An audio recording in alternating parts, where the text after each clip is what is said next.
বন্ধুরা, ঘরে কিছু ছিল, সেমন কিছু বাজার নেই, তাই ভাবলাম কি রান্না করব।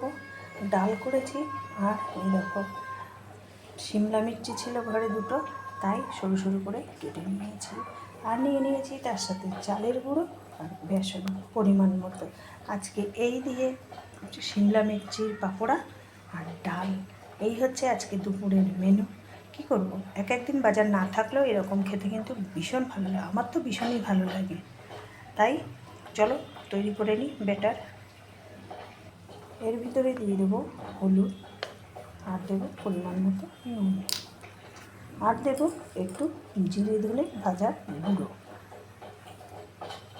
আর এইদিকে দেখো গ্যাস অন করে কড়াই বসিয়ে দিয়েছি, এবার ব্যাটার গুলে নেব।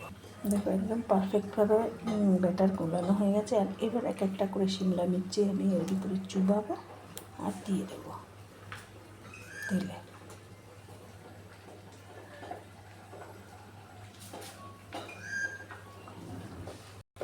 দেখুন এরকম করে ফুটে যাবে একটা করে।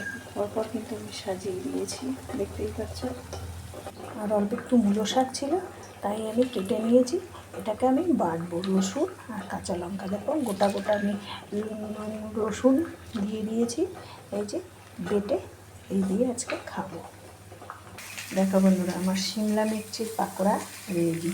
কেমন হয়েছে বলো? সন্ধ্যাবেলায় চায়ের সাথে যদি এরকম শিমলা মির্চির পাকোড়া হয় তাহলে কি দারুণ লাগবে না? দেখো পাকোড়াগুলো কিন্তু একদম মচমচে হয়েছে। তাহলে তোমাদের ঘরে যদি কিছু না থাকে, সবজির কোনো চিন্তা নেই, দুটো শিমলা মির্চিতেই অনেকগুলো পাকোড়া তৈরি হয়ে যায়। তাহলে ঝটফট বানিয়ে ফেলো বন্ধুরা। তাহলে আজকের মতো রাখি বন্ধুরা, থ্যাংক ইউ।